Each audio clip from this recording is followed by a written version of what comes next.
Good morning, my friends. DRBMiller here. Welcome to our Destiny world. And what a good day this is. But you know, outside looks a bit cloudy. We've had a few days of bright sunshine, clear skies, and proper summer weather. And actually, it wasn't particularly humid during the day. Only in evenings it was just getting really unmanageable. But today it's very cloudy, and it looks like a lot of rain later in the day. So we'll just have to wait and see. And also it is dreadfully humid, so I really struggled during the night, I have to say. My window was wide open and I slept very well, but still the air felt really stuffy and oppressive, and you know, when you have that fresh air coming in, you get really good night's sleep. On the other hand, we've had a lengthy Destiny 2 Forsaken broadcast yet again, and the reason is simple. I'm basically learning about the game and working my way up with my character Warlock. And thanks to Strange Pirates, who was there with me literally throughout the night, and who was helping me with various quests and tasks. I was very, very grateful for his tips. I learned quite a lot. And it's really, truly wonderful to have so many wonderful, great, big, dedicated, hardcore Destiny universe veterans on board, because, you know, we get new people every single day, and every new veteran that joins us radiates with energy, with passion for the game, and with attention for everyone to learn, and you know, with the provision of many helpful tips and bits of advice. So always appreciated, and anyone who watched it yesterday could actually learn as we went along. It was a bit like a walkthrough, what to do in certain areas, how to find certain enemies, how to unlock lost clusters, how to allocate certain targets, how to discover hidden quests. It was just a true treasure trove for anyone who watched, and I hope you all guys enjoyed it. I have to say, it is a bit taxing for me to be doing all those broadcasts every day. I've had now several broadcasts during the last 2 or 3 days per day, and that would amount to about 12 hours of streaming, and that is quite tiring. So I woke up today feeling, you know, refreshed but somewhat slightly tired, and we are going to be doing some evening streams during this initial period before I get to the seasons. But I think I'll have to cut down on that, because obviously it is very, very tiring.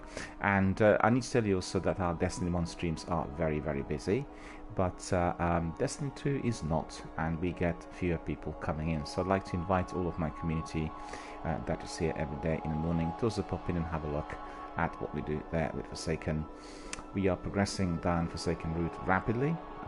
We've done quite a lot already on the story mission front, and now we are collecting all the bounties. We have, I think, what was it, 12 bounties altogether? Is it 10 or 12 of those wanted criminals? And yesterday we had completed 2. Also, we looked at all the other bounties that are collected from the spider, and it is a quite lengthy and very interesting development of the game, because on one hand you've got that RPG element with story missions, and all of those NPC characters are actually talking a lot more than what we previously viewed, and that's really quite good, because every single time you enter a particular task with an NPC, he talks to you quite a bit before you enter the task. I really like that, and hopefully that is going to be also expanded on in the near future, because I would like the characters to be similar to Mass Effect, where you can both talk to them and ask questions, and the questions do not have to be always aligned with certain tasks, but they will provide you extra content, story related, and everything else that you need to know. So that really helps, and I know it is a bit taxing and you need many more animations, and it's very costly, but it does provide you with a more polished version of what appears to be one. Destiny 2 is really progressing down this route, and lots of people who are not particularly warm on the game, if they were to enter the complete edition, would certainly experience the beauty of it, the complexity, as well as the vast amount of content that you're getting at all times. You're never bored wherever you go. There are, you know, lots of enemies and tasks which you can pick up. The only thing that's persisting, and yesterday we were actually playing with that about a dozen times, is the glitch when you come to a certain area and then nothing is happening, and the entire area that's supposed to be full of enemies and NPCs is just completely bare. And then in order to alleviate the problem, what you need to do is you just simply need to go back and reload, i.e. you go back to orbit and you come back to the same area. And that is certainly something that concerns me, because every single day when I play it, I keep getting this problem, and it is slowing down the gameplay, and also it affects the viewers. Obviously, we established that this is a glitch, and therefore we know the method which will remedy that straight away. But still, as it keeps happening, I ask myself, after 3 games, is it 3 years already? Is it the 3rd year now? Yes, it is. Yeah, after almost 3 years in operation, Bungie still have not resolved this, and it is persisting equally on the base game and the DLCs, and I'm not sure what the reason for that is, but it is one of those persistent glitches. Honestly, you need to sort this out, because for anyone who's a streamer or serious gamer, this is causing a serious interference, and you want it out of the way as soon as possible. You know, Forsaken is a recent DLC. We did have it, I think it came our way last year, and so I'm not sure what the reason for that is, whether it's just to do with connectivity between the console and the server or any other reason. I'm not really up on the technical side of things, but definitely it does need to be looked at. So my message to Bungie is, please have a look at the glitch which is persisting in Destiny 2 Forsaken, because it is interfering and it is spoiling the viewer and gamer pleasure, and it is in some sections of the game also somewhat derailing, because when you get there you're expecting a certain activity and then there's nothing there. So if, for instance, you're expecting a story mission where enemies are to be waiting for you, you'll detect straight away this is a glitch. But for instance, if you are on a patrol and you are to be looking for a particular article or particle that you need to be collecting, you will then perhaps be lost, because you'll think, well, there's no one there, and that's all right. So you just keep walking around and spending your time unnecessarily, whilst in fact nothing at all is happening. And also, we were booted a few times yesterday. We came to a certain area, and then halfway through we were just brought back to orbit, and then we had to restart the whole thing. This was the case with the second bounty on the wanted criminals, and I thought, as we were kicked out by the server, we'd be just brought back exactly to the same spot, but that wasn't the case. We had to go back and pick up the flag and restart the adventure literally from the beginning. So that was very much a concern. I didn't like it, and indeed had some concerns that everyone else perhaps is experiencing it too. Our friend from Las Vegas, Strange Pirates, said that he also experienced it a few times, but not as frequently as myself. So, you know, I'd be quite curious to hear from our other community members whether they are experiencing the same sort of thing, and if so, please let us know, because obviously I can be in contact with Bungie and I can be alerting them on the issues that are persisting and affecting the gamers worldwide, because sometimes these problems could be either a console or a server network related. So it's important for us to know, to eliminate the factors that perhaps are unnecessary, if indeed it is regional rather than global. Hello, Rodri. Rodri31's here. How are you doing? Good to see you. Thank you for joining us, and thank you for being here with us today, and thank you for becoming a member of our Destiny World community. Rodri says, could you help me with some Taken King stuff? Yes, of course I can, no problem. Can you tell us a bit what you need to do, and what the score is with your game? What character are you on, and what are the tasks? Let's have a look. Let's hear it. So yesterday we've had Destiny 1 broadcast during the day and Destiny 2 Forsaken in the evening. So really you could say yesterday was dedicated to Destiny absolutely and completely. And I had a lengthy break in between those two streams. But as you would imagine, broadcasting for that many hours is indeed heavily taxing on me, and therefore I need some respite from it as well, and therefore we started a little later than usual. Well, not just today, but during the last few days we started at 11, and that is an hour later to what we usually have here. Usually the broadcast starts at 10 o'clock or around 10 o'clock in the morning, so we have between 5 and 6 hours of streaming on Destiny 1, but I'm afraid that simply this wouldn't be as easy, because I definitely need my sleep, and I need to regenerate, get my head together, and make sure that I am as resilient, as alert as always for everyone when I'm here reading my live broadcast. As you know, this is a community-based channel and what we do here is we talk all the time about everything Destiny and video gaming related. We don't have any sort of competitive elements over here. We are all about our community and our discussions, and it's always great to see so many community members popping in so early. Flying Pirates is here. Hello, Flying Pirates. How are you doing? Are you still at work, or did your shift end?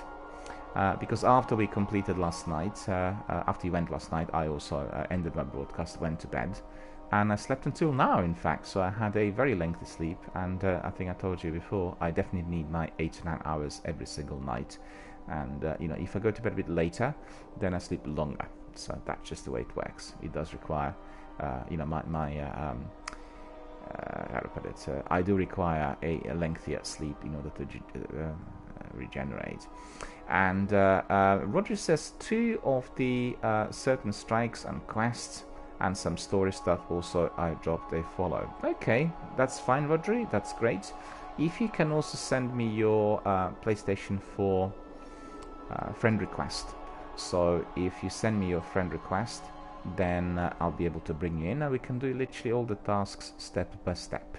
I'll also ask Flying Pirates if he wants to join us. Do you want to join us, sir, as well? Because we can do it together, and you can also perhaps guide and teach Rodri a bit together with me. Let me know if you are still at work, if you are available. Oh, you're at work. Yeah, I thought you would be, because you said it was going to be a lengthy shift. So that would be, you'll be at work still for about 2 or 3 hours, I take it. Yeah, no worries. If you fancy it, you can obviously pop in later. I'll be here until 4 o'clock BST. If you need to get some sleep, then obviously we'll catch up maybe in the evening or on another day, no worries. I'm very grateful for your input yesterday. I really learned a lot, and thank you so much for providing me with all the tips, because I am definitely learning about the Destiny 2 universe, which is massive. It has its own vast territory with all kinds of mysteries and surprises, and it does take a little while to learn, and what better way than to learn with somebody who is a Destiny veteran, because being very knowledgeable is something that comes together with experience, and Destiny is the game that you can play for many months and years, and you will still always discover something else to do. But the knowledge just gets accrued over the day, and everything I know about Destiny I learn from my community. And as you can see, I've been here for about 10 months now, and built 3 of my characters. All of them are 4400, which means they're complete, and I learned everything about this Destiny universe from our community members. So it's been a wonderful experience, and I just advise everyone, if you are doing Destiny or Elder Scrolls or any other massive multiplayer online or RPGs, in fact, I advise you to do exactly the same. Set up your own channel, be it here on YouTube, and then build your own community. And you don't have to have as many people as myself coming in every day, but if you established a community of maybe a dozen, that would be a fantastic start, particularly if people who are coming in, that dozen is made of people who are your Destiny veterans and people who are here with the game for a long while. They'll be able to guide you and help you, and then you just kind of pass the knowledge on. It is all about helping, because if there is one thing about Destiny, I talked to Flying Pirates yesterday about this in depth. You don't have a tutorial, and although there are lots of guides online on the internet, like Wikipedia and IGN guides and various other ones, the indie ones, you are going to learn the best when you are doing it in a team. And they've done this in purpose, because if you are to be doing a massive multiplayer online, you really have to be playing this game in a team. So it's similar to, for instance, Anthem. Although I know Anthem is still not fully developed and is suffering from lots of problems, you've had the initial couple of weeks with lots of reviewers complaining that Anthem is lacking content, and it's quite clear from all the vidocs and everything online that Anthem is a game that requires a 4-man input, and you will be getting both the quests, the loot, and the quality development if you are doing it in a large team. If you're doing it by yourself, you're not experiencing the game even halfway. So Destiny is not quite like that, because the content will be very similar, but the enjoyment of the game, and indeed the number of enemies and all other quests that you're getting will be provided to you in a very, very different format, and you will enjoy the game in order you enjoy the game a lot better if you are in a team of 3, and most importantly, as you are in a team of 3, you are then going to be learning a lot more, progressing forward rapidly, and then in due course you'll be able to have your own fire team that can expand into a team of 6 for those 4 raids. Every raid will be delivered on 3 difficulty levels, so you can do them many times, and indeed you can then be building your own knowledge and experience and create your own community and then pass your knowledge to others. Rodri says, I've sent you a friend request. I can see that, Rodri, but I'm doing my introduction, so if you could please bear with me, and I will bring you in once the introduction is over, because on this channel this is all about the community. We play games live online, but we also talk a lot and connect with our people and members worldwide, which is also an integral part of the channel. So I will help you in a moment, but just please bear with me. I received your invitation and I will accept you very, very shortly, and we will continue with your Taken King once we progress to the other section of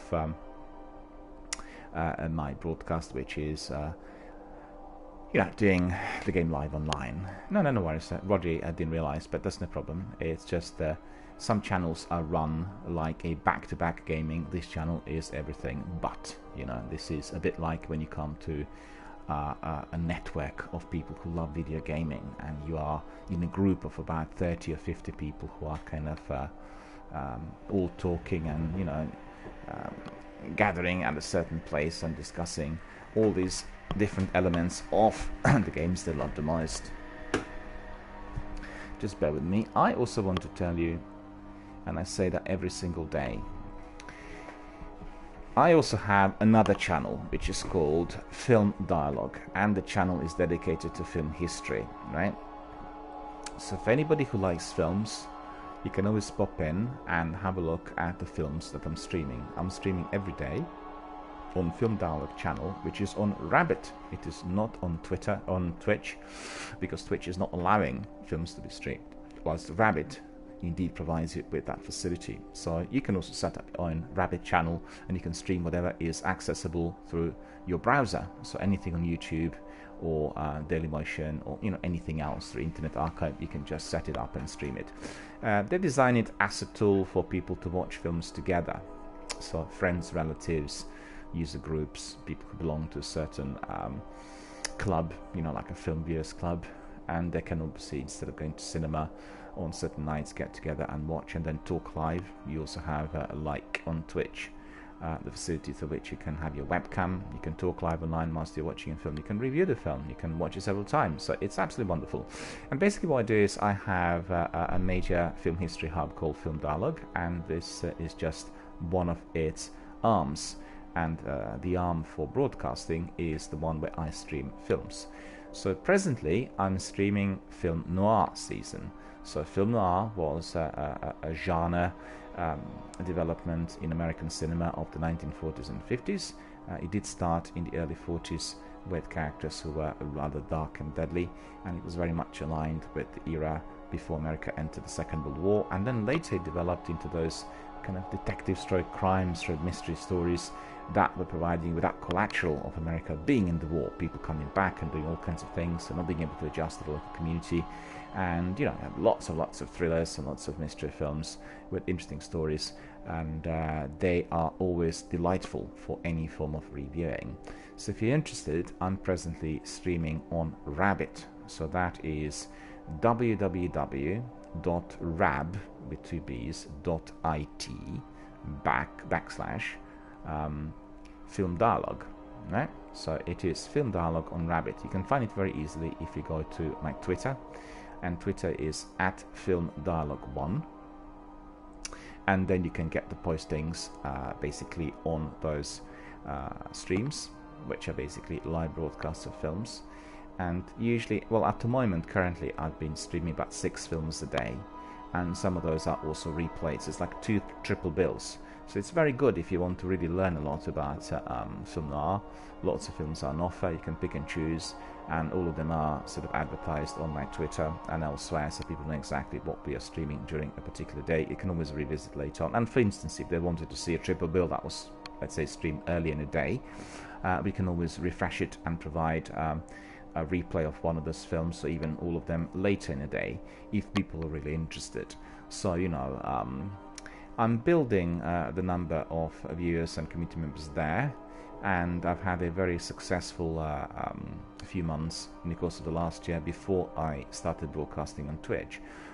The streams were kind of frozen for a little while, as well as my Film Dialogue hub, because the work here for broadcasting live online indeed is very demanding, and I spent all of my time and effort building our community here. But I believe that video gaming and film viewing are quite aligned, and you will get a lot of people who are really very keen on doing certain games, particularly the games that are story-led, like adventure games, horror-stroke survival stories, and, you know, some RPGs. And they'll be having also a deep interest in film and film history. The channel I run is basically, excuse me,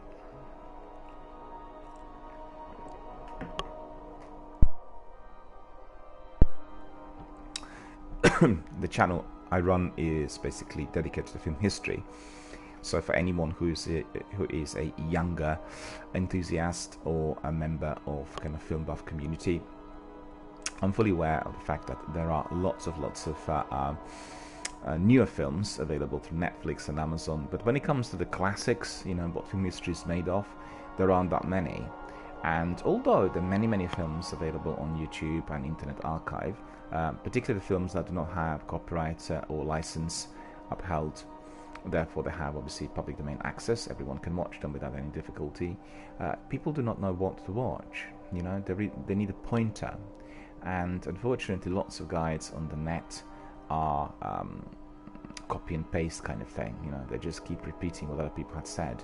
And, you know, it's understandable, because copy and paste provides you with a facility through which you can import a lot of information, provide a lot of content, you know. But is it really as good if you are just copying and pasting and you're not really reviewing it yourself? Think about the old days of typewriters. I mean, I've typed lots of things over the years, and it did take a long while to, you know, to finish, because you had to be paying attention to your spelling, to your construction. There was no way through which you could just delete a sentence or insert something else, which is obviously possible today. And what I'm trying to say is there are some absolutely wonderful film forums on the internet, and particularly those related to niche areas like genre films. Silent films are literally the three that stand out as probably with the greatest possible interest. You have also some dedicated to classic Hollywood cinema, to musicals, to gangster films, to dramas.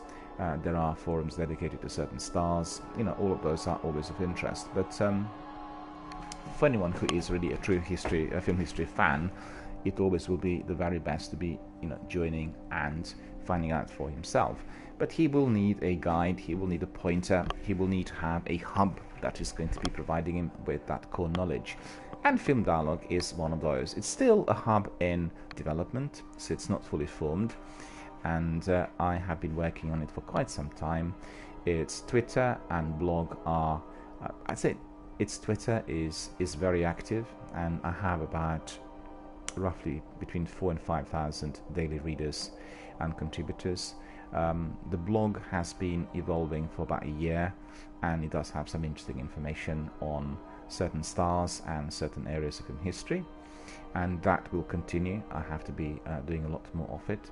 And my idea originally was to be running a podcast, but I think being able to stream films live is a good precursor, because we can be watching films live and then doing also podcasts which are later turned into discussion groups, you know. So it's all about the dialogue. It's very important to take on board what you experience whilst watching a film, not purely in terms of the story, but your emotional experience, how deeply immersed you become with whatever happens on the screen, and how that reflects really on you, and what you feel about the characters, what you feel about the activity. You know, it's all about what you carry with you from within when you leave that cinema, when the lights come on, and when indeed if you're watching it on your home cinema system, where you turn your lights on, and when you start thinking about what you've seen.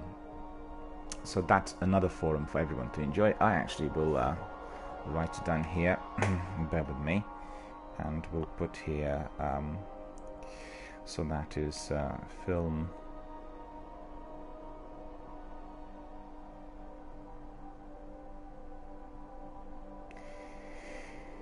We'll write down www.rab.it, and then we'll go to film dialogue.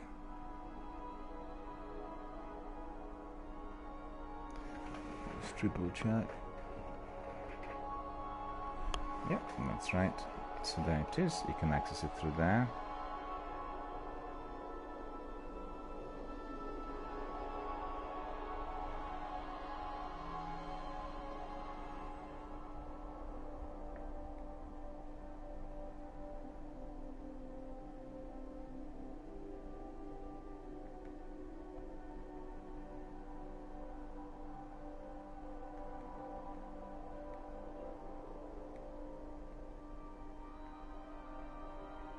There we are.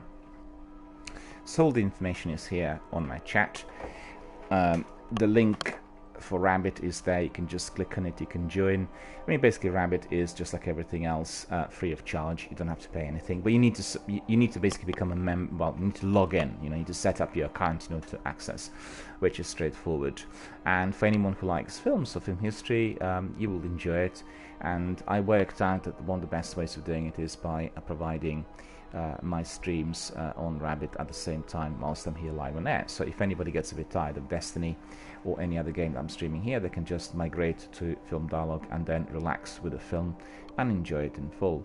So presently, I tell you what we streamed, and it's quite a selection. These are very, very good features that I've been doing for a little while, and we've had The Big Combo, for instance, a terrific Joseph H. Lewis film from 1949 with Conor Wilde and Richard Conte, a wonderful film noir classic.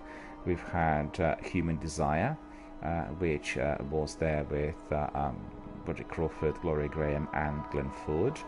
Then we had The Strange Love of Martha Ivers with Barbara Stanwyck Van Heflin, Elizabeth Scott and Kirk Douglas. And it has to be said that this was his first role. And you know that Kirk Douglas is 103 years old. He's one of the oldest people on the planet, and indeed he is representing that golden era of Hollywood as well, together with Olivia de Havilland, who already, I think, moved towards her 104th year the other day. She was celebrating her 103rd birthday, I think, last week. So really quite astonishing, true veterans and true giants of classic Hollywood. You remember that de Havilland was in Gone with the Wind, which was produced and made in the 1930s. So just think about it. That is some time ago. And she had lived through the entire period of Second World War and everything that happened ever since. So absolutely astonishing. And then we had also The Hitchhiker, Five the Lupinos. And today I'll tell you we are screening, well, I've screened quite a few films during the last week, and I resumed with my streams I think last week. And we have today Seaman, which is a kind of semi-documentary film noir style flick from the 1950s with Dean Jagger, with John Carradine and Lottie Ewan. And then we have a classic, I guess a less well-known film of Orson Welles', because he was celebrated for Citizen Kane and The Magnificent Ambersons in the 1940s, but this film he made during the war, and it's called The Stranger. So this is also a very, very good film noir style drama, and this is with Wells, who is in the lead, with Loretta Young, a wonderful actress of the 1930s, and Edward G. Robinson, one of my all-time favorite actors. He is absolutely terrific in every single film, a true professional, a true giant. Just think about his roles in films like Woman in a Window, and then Double Indemnity, The Stranger is Here, and the classic big role that he is very well known for was his one of his first appearances in The Little Caesar of Mervyn Leroy's, a film that defined so-called pre-Code era. But then we also today are streaming Decoy. Decoy is a less well-known film noir, but equally interesting. And you have Bob Armstrong, you have Edward Norris and Gene Gilly participating. So, you know, if interested, just hop on and have a look, and you can enjoy all that is there. So we have Rodri in here, and we'll accept Rodri. Thank you for your patience, Rodri. I'm going to be accepting you on my PlayStation, and then we'll be able to proceed with some gameplay. So just coming back to what I was describing, if you are a film history fan, if you're interested, definitely join my streaming community, my film history community on Film Dialogue. And you can join me on Twitter and on Pinterest. You can join me most importantly on Rabbit, because Rabbit is streaming films every single day. And we have 2 triple bills in a day, and you will not regret watching some of those, I can assure you. The lists are not random. I curate those seasons and I select the films which I consider to be of a particular interest. I'm a kind of a film buff that likes film archaeology, which means I like streaming and watching films that are well known together with those that are somewhat obscure. So, you know, it's the best possible combination. In fact, yesterday we had a very obscure film which is rarely screened, and I'll tell you what the film was. It's not really a classic film noir, but it does have some elements of it, and this was definitely very much of interest to myself and some of the other film history buffs. And let me see where it is. Rumble on the Docks. Right? Rumble on the Docks is a film from the early 50s with James Darren, and you had you know, it's a kind of a drive-in movie, a very popular drive-in classic with gangs and bikers and all sorts there in the early 50s, providing you with some sort of teenage stroke late adolescent collateral of post-World War II era. And it does have some film noir elements, but it's not your typical film noir. And this was coupled with Try and Get Me, which is also a bit obscure, but then well-known. Hoodlum was there with Lawrence Turney, and we also had Pushover, a very well-known classic with Fred MacMurray, who was well-known for Double Indemnity with Barbara Stanwyck. And then in this film you had Kim Nowak in one of her first roles. So, you know, absolutely terrific film and definitely worth catching. So if you're interested, just drop me a line. We can always restream it. I have presently a list of, I think, about 300 film noir flicks, and we are continuously streaming the new content. But any of those that are of interest, you can obviously access them on my YouTube channel, which is also called Film Dialogue Cinema Tech. And then if you spot any of those, you can just, you know, tell me and I'll restream them. The difference between watching them by yourself on YouTube and coming to my live streaming community is similar to what we have here. When you watch it, if it is delivered on a busy night, you will be getting a lot of people who are going to be communicating about this film as well at the end, or, you know, at some point.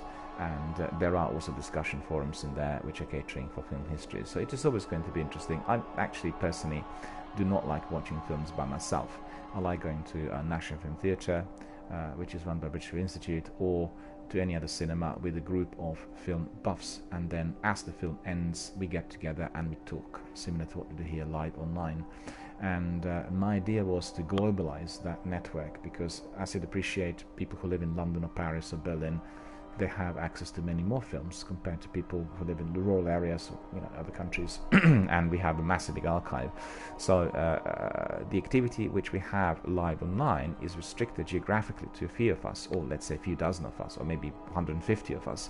We also have a film club in London called Kennington Bioscope, which is catering for those people who are interested in silent cinema. It's run by a group of enthusiasts who are London's best film historians as far as silent cinema is concerned, and it's probably one of the best silent cinema forums on the planet. And we have regular meetings and screenings, and within the building, or the vicinity of that building, Charlie Chaplin spent some of his adolescent years and his childhood, because he was sent with his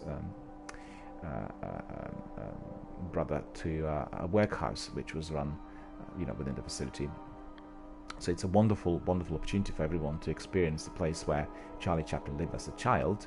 And this is a palatial building. It's like very big, and the place where we watch films is in its former chapel, and therefore you know, it's very, very spacious with both a cafe, a library, as well as a cinema, all joined together.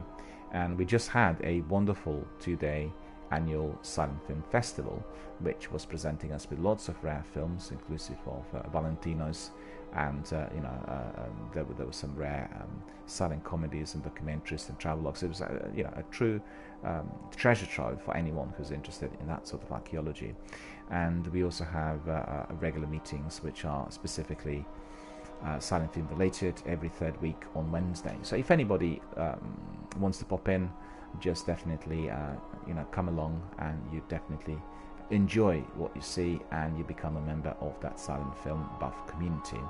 I'm not involved in that project in any shape or form. I'm a participant. I know people who are running it, but I've been supporting it right from the beginning, because we felt that the interest for silent cinema was receding at the British Film Institute, and previously there were lots of screenings of silent films there, and the BFI had taken a somewhat different operational policy, which is focused on more contemporary cinema than what we really love watching the best, which is bring it back from the vaults. And the new club was therefore established at this other location, which is truly wonderful. In fact, today is Saturday, and they are running a François Truffaut all-dayer.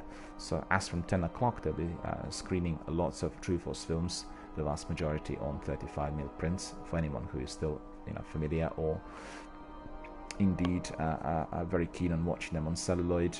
And all the Truffaut buffs will come there from all over London and Britain.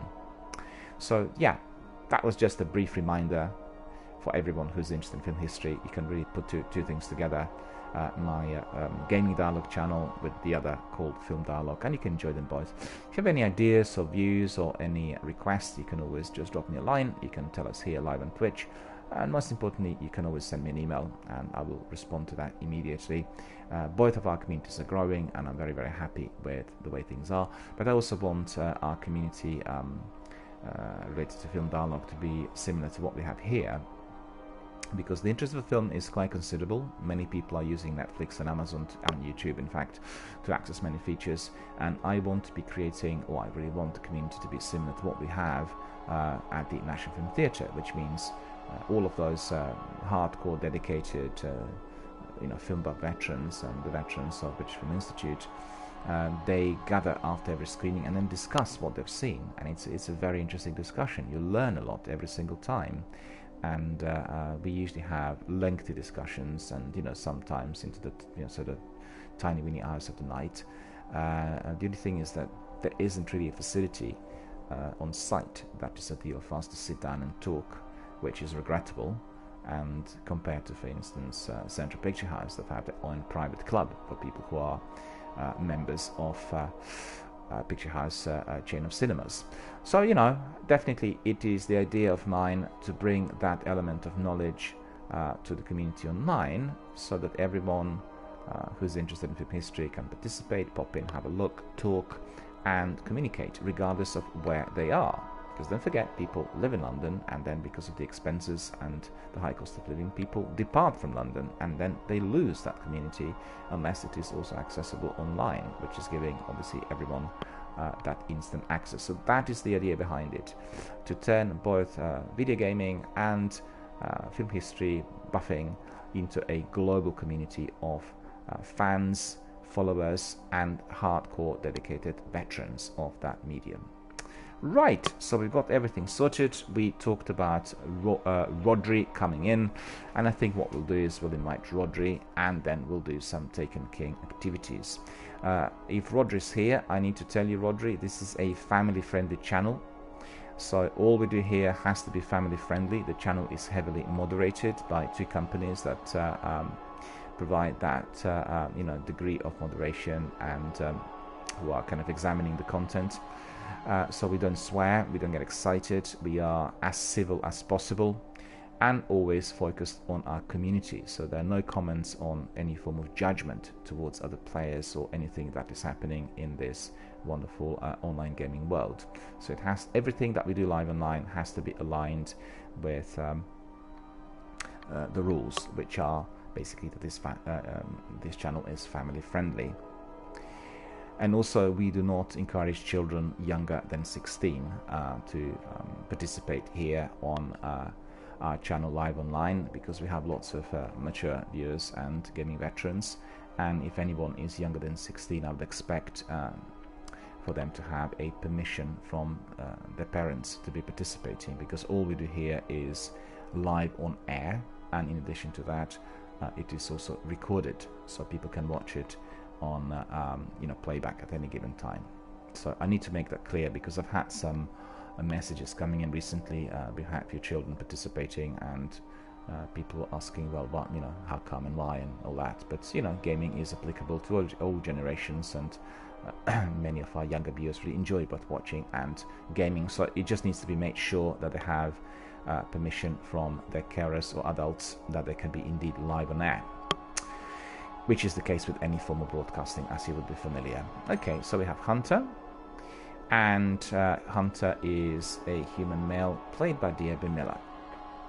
So bear with us, and we'll just first of all stand by, and then we'll proceed to our next destination.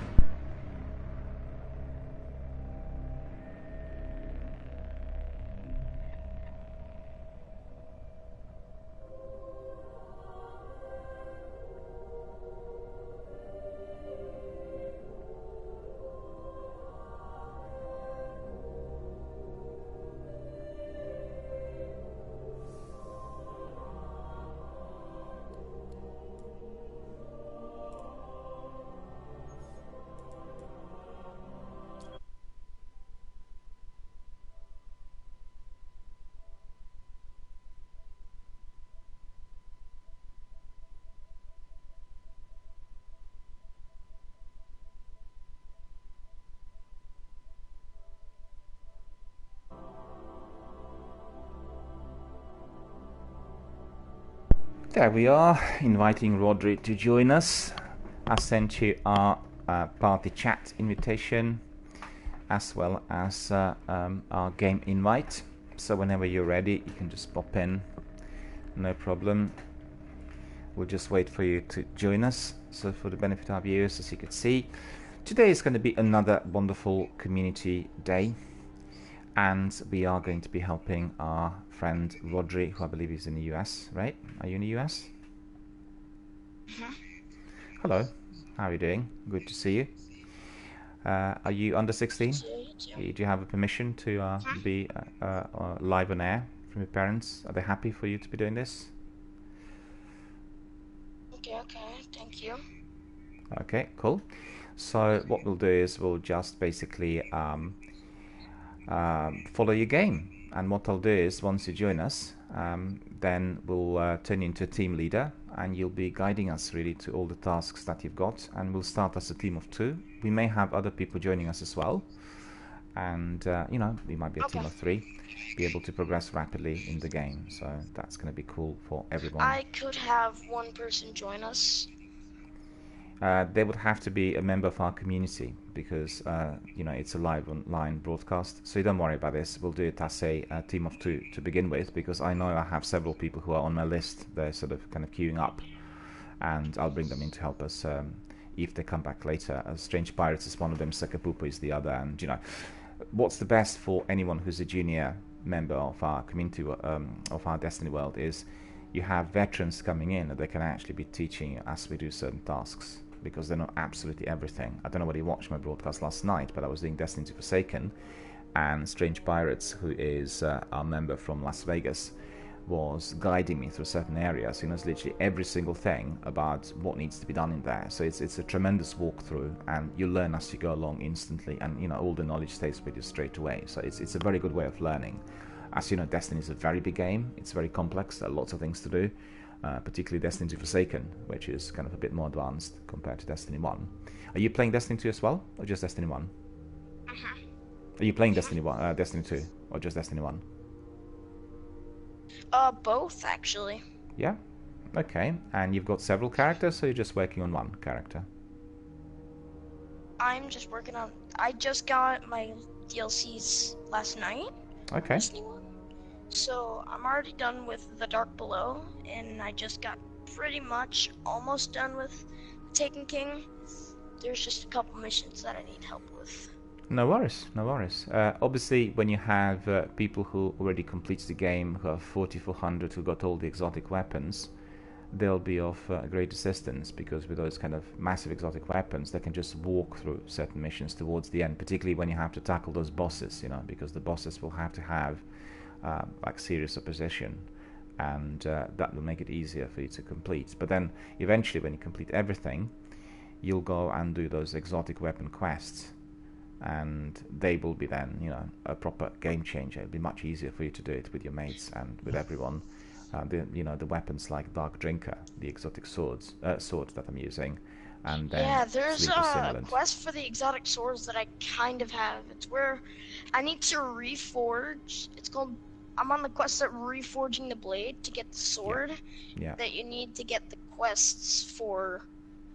That's right. The 3 swords. That's right. Yeah. And you can get basically 3 exotic swords, well, from Lord Shaxx, but you also get the 4th one, which is Young Wolf's Howl, and all of them are very good. The best one is Dark Drinker, which is a Void Sword. So you pick up a Void Sword from him, and then he gives you, you know, a lengthy kind of 6-tier quest. But there's a trick in there. I don't know whether your friends told you. If you would, you know, originally the idea was that each character would be having, like, you know, 1 sword, and there's 1 big exotic sword. So people doing a sword per character. But if you do all 3 swords on 1 character, for one of the swords, your first quest, you will have like a 6-tier quest, which is very lengthy. It's a lengthy grind. But then for the other 2, they'll be streamlined.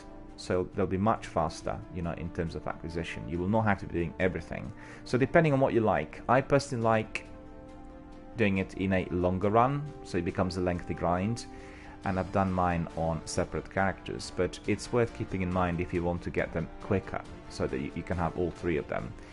If you're looking at what sword is the best, by far Dark Drinker is the best sword in the game, right? Because it's universally applied, very mighty. It has that massive big circular spin, which is a special ability, and you can destroy all those enemies that are swarming around you. Whilst with Boltcaster and Raise Lighter, they'll apply better to certain enemies if they have like solar or arc shields, because Dark Drinker is useful but may not be as powerful if, for instance, the strikes are modified. You know, you get like a modifier telling you arc weapons are prevalent, and then you have enemies with arc shields, so you have to use arc or solar weapons in order to attack that shield, otherwise it's going to be harder to break. So I'd say, which one did you pick up? Did you pick up Void Sword or Arc Sword, or which one? Which one is there? I'm trying to be able. I didn't pick up any. I'm trying to craft a regular sword. Quest, because a sword reforged is a reforging quest. So you must have picked up 1 sword from Lord Shaxx. Do you know which one? Yeah, the quest you're talking about is called A Broken Will. I have it, and I'm on the quest step where you have to get the regular sword first, so that you can get the other swords, I thought. Okay, just a moment.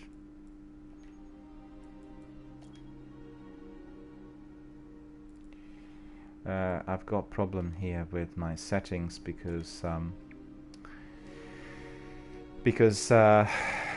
the game keeps changing all the time the settings from restricted to open, and it does happen sometimes that people just pop in, which is basically against the channel rules. We always consider who's going to be present here live online, so I apologize to our viewers, but it's actually Bungie's server that keeps doing this, because my settings are on restricted, i.e. closed via team, and Bungie servers just keep changing this as we go along. I really every single day make sure that we have it on closed, but this keeps happening. Coming back to what Roger said, that is a different quest.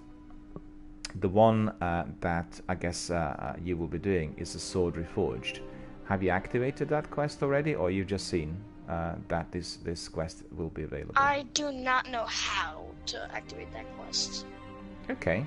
We'll look into that in a minute, but I think the first things first, what you do want to do is you want to carry on with your DLC, right? So we can just do some story missions, you can progress, you can level up, and then we'll look at that, because generally, well, I mean, you know, depends on what you want, because what you can do is you can be working on your sword quite early, and then as you level up and as you get more light, you can be just increasing and infusing that light level for your sword.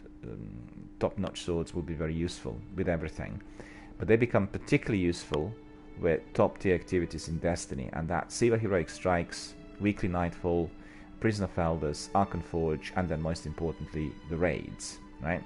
So in order to do those properly, you will need to have some of those weapons. Otherwise it's really difficult. You get killed many times, and you know, the usual. So I think what we'll do is, well, first of all, are you completely sorted out with your admin and everything? Are you happy to carry on immediately? Or do you want to go to the tower to collect some bounties and do a bit of admin? Admin we call sorting out, you know, what we do there with weapons and inventory.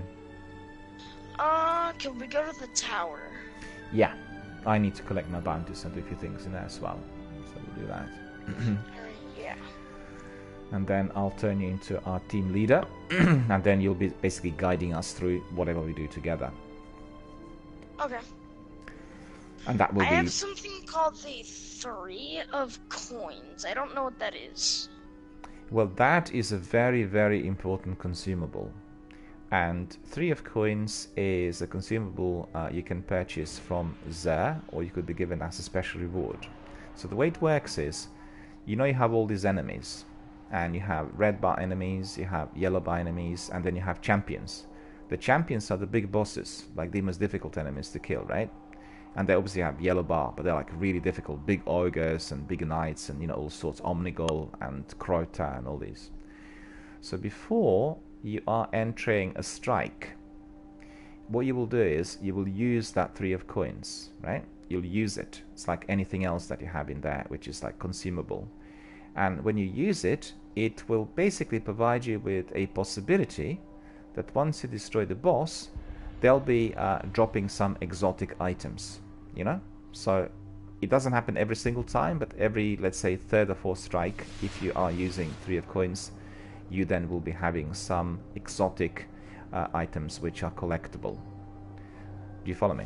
So what happens is, when you use 3 of coins, there's a possibility, like what you pick up legendaries and ordinary weapons and armor, you know, at the end, they may drop some exotics, and usually these exotics with certain champions are very good. You will get some top-notch quality weapons, which may need infusion or enhancement later on.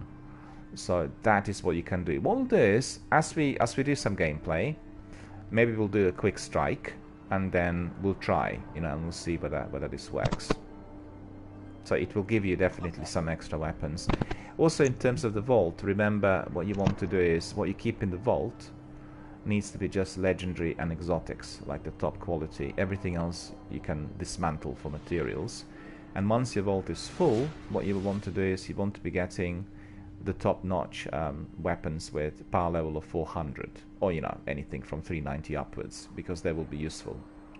What you keep in the vault, you can use on your main character, or if you progress to the level 40 with your other 2 characters, you can then access the vault with any one of them, right? So any character that you build will be able to access your vault. So let's say the weapons you picked up with your hunter will be later accessible for your warlock and for your titan.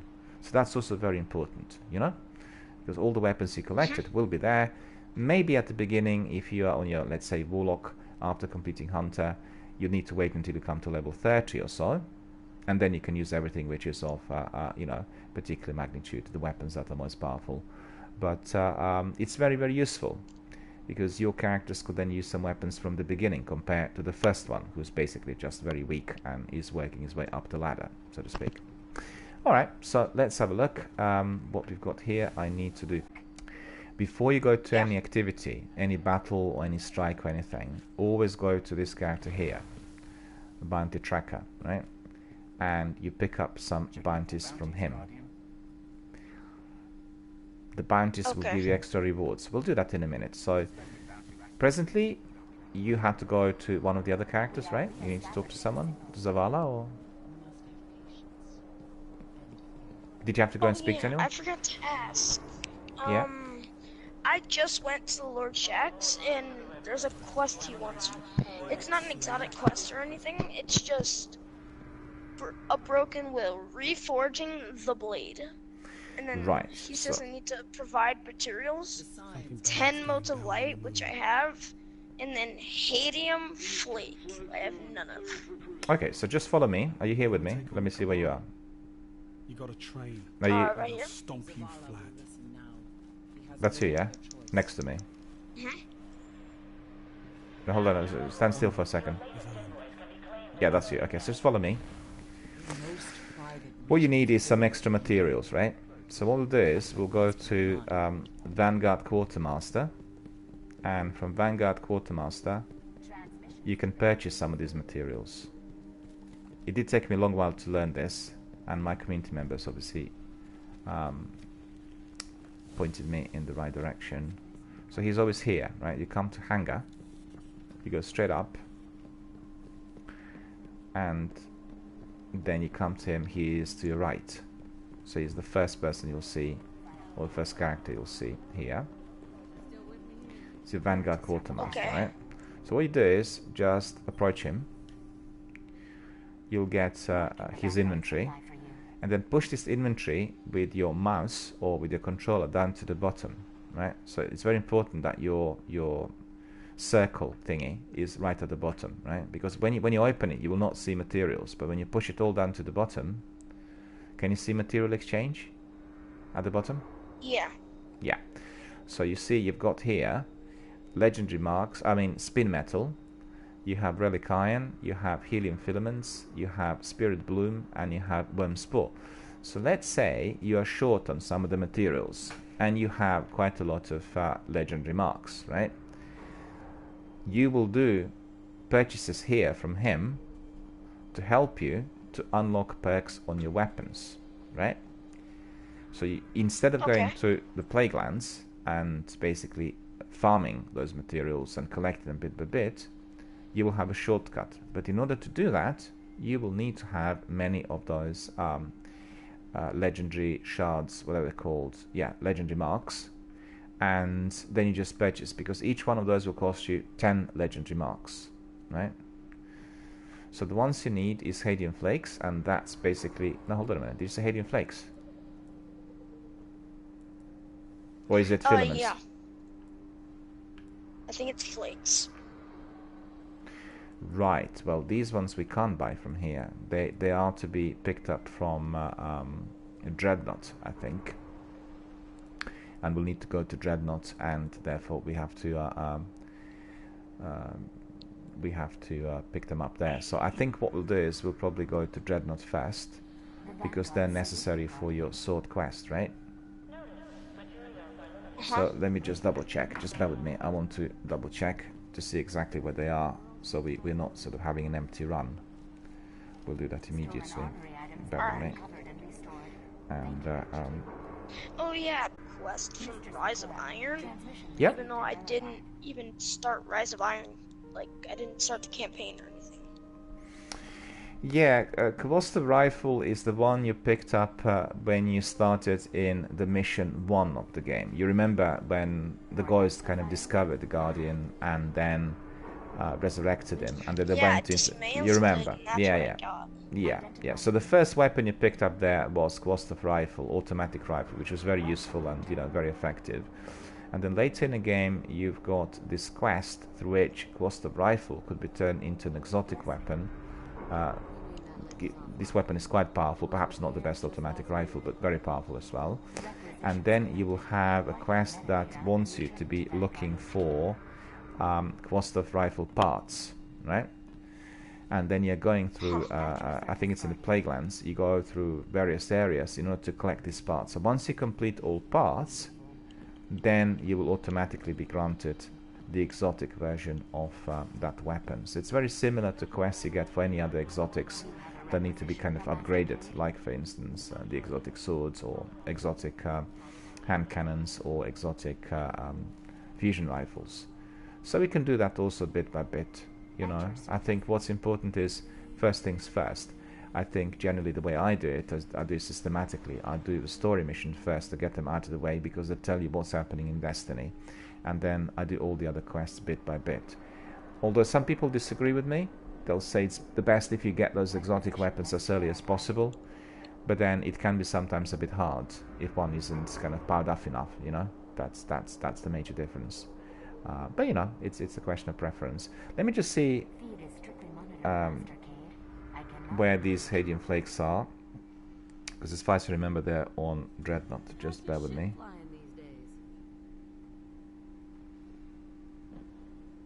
Stolen armory items have been recovered and restored. Yeah, they are on Dreadnought, just like I said.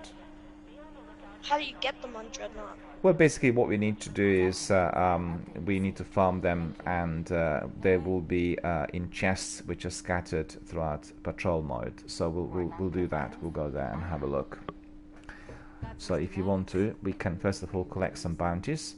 But can I just ask you, when you come here to the Vanguard Quartermaster, right, and you look at the materials, are there any materials that you need for your perks? You know the perks you get on every weapon. If there are any materials, you can buy a few of them from... let me just inspect you first of all. I want to inspect you, because I'll see whether you need any for your weapons. Oh yeah, I got these weapons from the gunsmith guy. He gave me like 2 weapons. He gave me a fusion rifle and a sniper. Okay. Go to your first weapon. The first weapon is Moskala, your hand cannon, yeah? And click on details. Okay. And you see in here you've got perks. You've got one which is steady hand, and the other is true sight. True sight's good. It's giving you flexible sight, so that's going to be useful. What about the second one? The second one's not fully completed, is it, rangefinder? I think you can't switch it on yet, or can you? I can't see it on mine. No, I don't think it's completed. Yeah, you still need to do a bit more experience. So I'll show you something. Black Hammer you have? Black Hammer is a good one. Okay, how many modes of light do you have? Let me look. I have 18. Right, so that's not that many, but let me think. Basically, the way you do this, yeah, you see the weapons you've got slotted here in your inventory. All of these weapons you'll be using in every single activity. So as you're using the weapons, they are gaining experience. They're being used, right? And as they're gaining experience, the perks will be unlocked slowly, bit by bit. But let's say you want to be unlocking perks faster than just doing various missions. Then you'll be using your mode of light. Your mode of light usage is unlocking perks. Weapons will take anything between 15 to 25 modes of light for all the perks to be unlocked. Armor will take a lot more.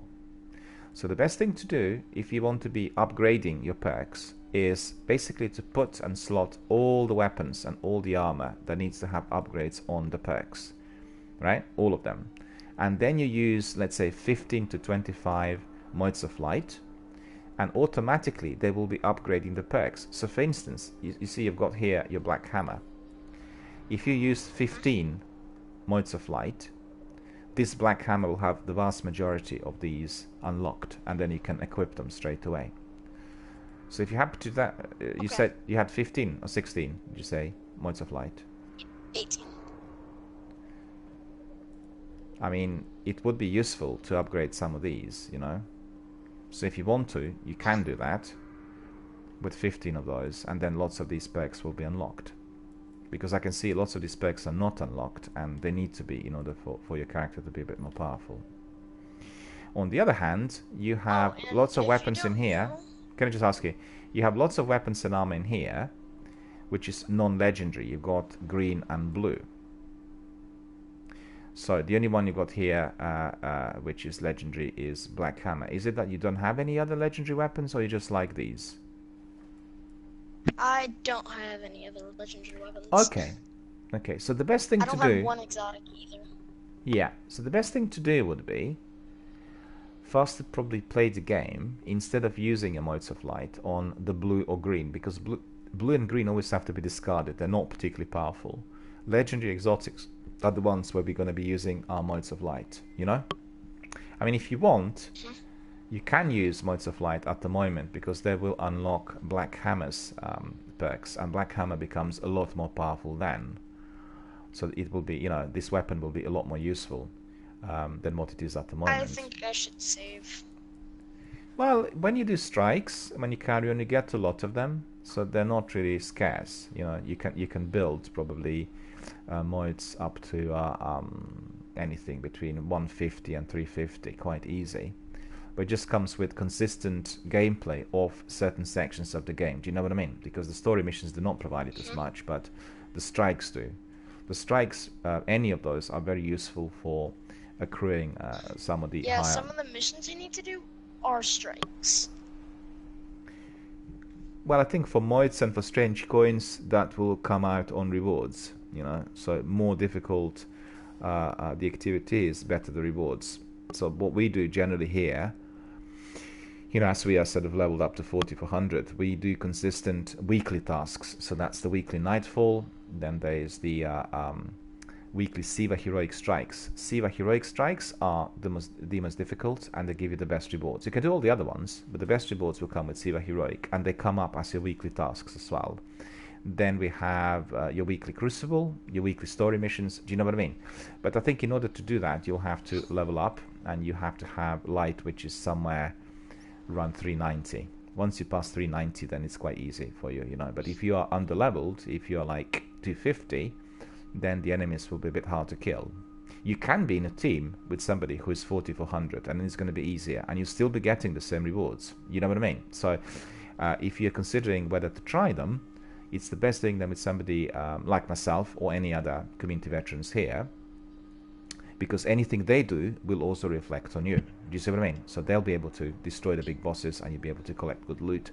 So it works out both ways. Remember, it's a multiplayer, you know, it's all down to the team effort. Alright. If you don't know, Zur is over here, like right next to us pretty much. He's selling Celestial Nighthawk, Hawkmoon, I forgot, the Stag, and Insurmountable Skullfort, if you want to pick any of those up.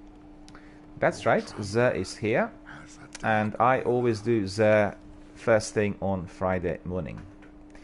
So anytime, you know, they come Friday, we go to Zur and purchase whatever we need. And generally what I purchase is always exotic shards. Then I purchase heavy ammunition synthesis in larger packs of 10, and I purchase 3 of coins. These are my regular purchases. Okay. But then sometimes if I need any of the exotics, I could consider them. But generally I bought maybe 2 or 3 of them. I'm a broke boy. I can't do none of that crap. You don't have any currency. I'm over here broke. Okay. I know the currency, and it's 5 strange coins. I could pick up some heavy ammo syntheses, but I'm not gonna. No, don't worry about it. You can just build your currency. Usually the best, well, if you do, you know, the top tier activity, you'll be able to collect quite a lot of strange coins. So on average, I collect through my weekly activities anything between 25 and 40. And then it's the best to have about 40, 50 strange coins, because then you can do those purchases with ease. You know, it comes together just with regular gameplay. It does take a bit of time. Yeah, what I want most here is the Hawkmoon. Hawkmoon is a weapon that's particularly good in the Crucible. I don't find it to be that useful for PvE, and the reason for that is it doesn't have a wide range. You know, it doesn't have wide range. I mean, that and the Celestial Nighthawk. Right, but I keep using range, and if you like using hand cannons, it will provide you with you know, good velocity and good target acquisition and all sorts. And then there is another hand cannon which is slightly above it, the best one in the game, and you pick it up after you completed one of the raids. But I actually don't have that hand cannon myself yet. Is it the Fatebringer Adept? The Fatebringer, yeah. Fatebringer, yeah. You'll get it at the end of one of the raids, and it's a random drop, so you'll have to do the raid several times before you get it. But you know, if you don't, I think it's Vaulter class. Yeah, if you don't have it, Imago Loop will do the job. 4400 Imago Loop is very good.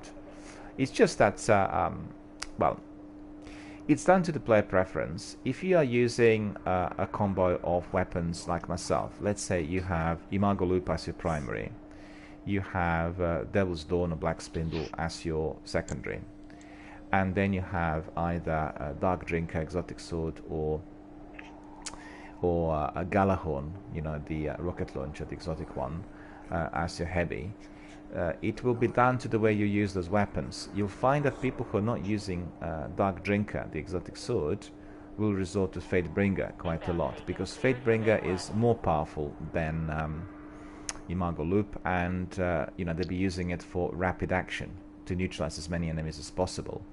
But I find Dark Drinker to be better when I'm being attacked by thralls or swarming enemies. Without 5 or 6 of them around me, I use that special power. It's like a spin, and they're all destroyed instantly, and everyone around them is destroyed. I'll show it to you in action in a minute. Do you see what I mean? So it depends on how you want to play your character and what your weapon preference is. These are very good weapons, but it's the combination of the 3 that will give you the best results. Give an example. You're doing a strike.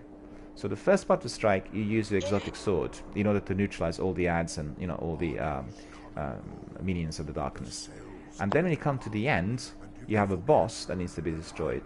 You won't be able to destroy him with your Dark Drinker, but you switch the weapon. Any better? Yeah, just you know, keep in mind that you're on a live broadcast, so any form of fiddling with a mic, etc., produces like a thunderstorm-like noise, and it's causing obviously problems to the viewers. So anytime you're doing anything with your headset, no, let me tell you, anytime you're doing anything with your headset, switch it off, right? Switch off your mic, and then you switch it back on. Just remember, because the noise and interference, all of that is affecting the broadcast. Don't worry about it. It happens. But as a rule of thumb is, when you're live on air in anyone's broadcast, anything you're doing which is not talking, you always switch your headset off, and then you switch it back on, so you prevent any noise from coming in. Right, what I was telling you is, you combine those 3 weapons together. So at the end of the strike, you'll basically swap your weapon, your Dark Drinker, you'll swap for Galahorn, and you use Galahorn on the boss.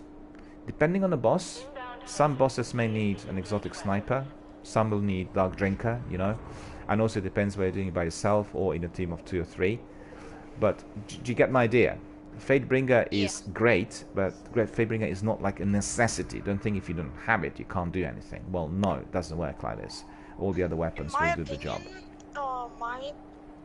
That's your playstyle, but at the start of a strike, I prefer a scout or a pulse rifle, so that I can beam them from long range without taking that much damage. Yeah, you can use your scout rifle.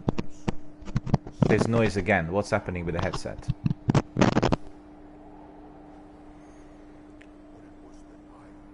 Can you hear me? Because that's a lot of noise again.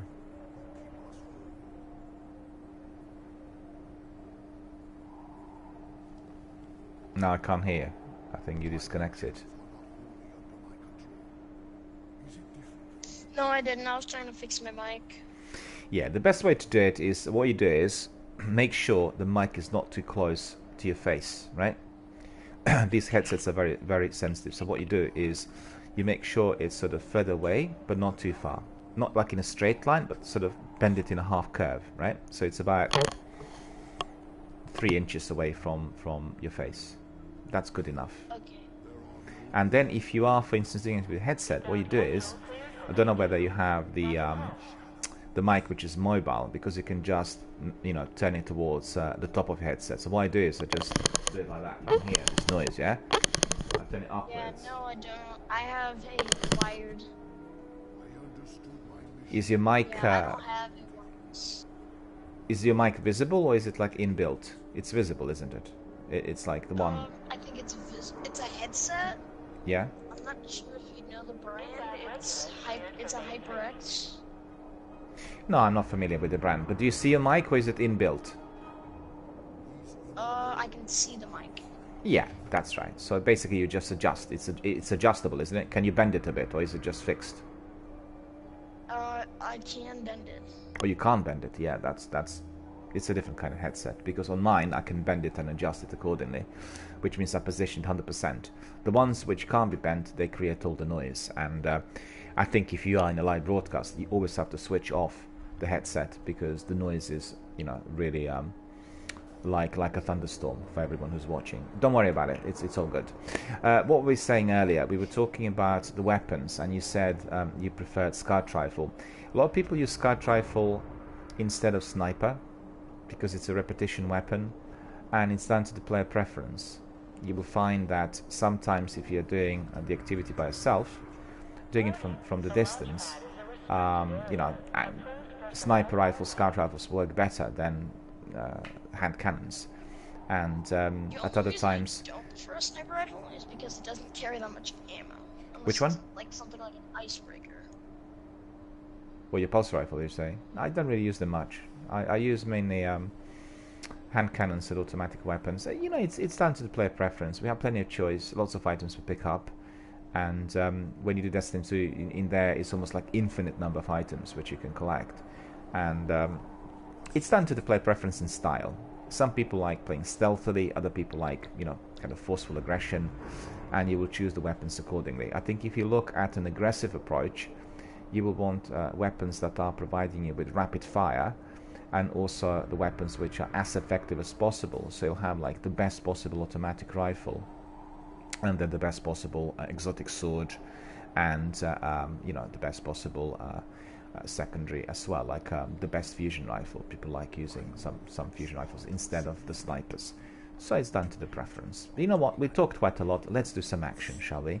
Let's go to our bounty tracker, and let's get some bounties. Do you have any bounties? I think I did all of my Vanguard bounties last night. Okay. No, I need defeat Fallen and get super kills and grenade kills. Okay. So basically what you do is you go to our bounty tracker, and he gives you like your daily bounties every single day. Present.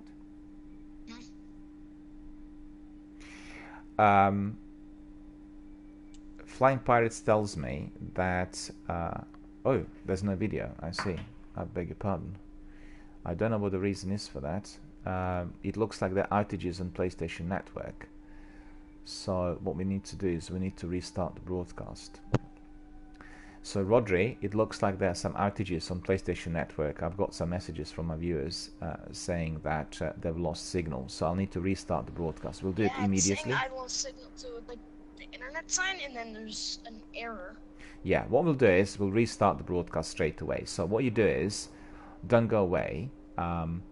Stay on the party chat, and I'll restart my broadcast, and then I'll bring you in straight away with the game as well. So we just carry on exactly where we are at the moment, because what happens sometimes is we have the PlayStation Network outages, and then we lose signal, and therefore we have to restart the broadcast. So just stay here where you are, and I'll just restart the broadcast. Is that okay? Yeah, sure. No worries. We'll do that straight away. I apologize to our viewers. I just need to tell you that it looks like we have lost the signal, and there are some outages on PlayStation Network. So in order for us to carry on, we need to restart the broadcast, and hopefully that is going to be resolved. Not sure what's causing it, but it's just popped up, and our community members were basically making us aware of the fact that they can't see any video. So that needs to be remedied. Please stay with us. Stay here on this channel. I will restart the broadcast straight away.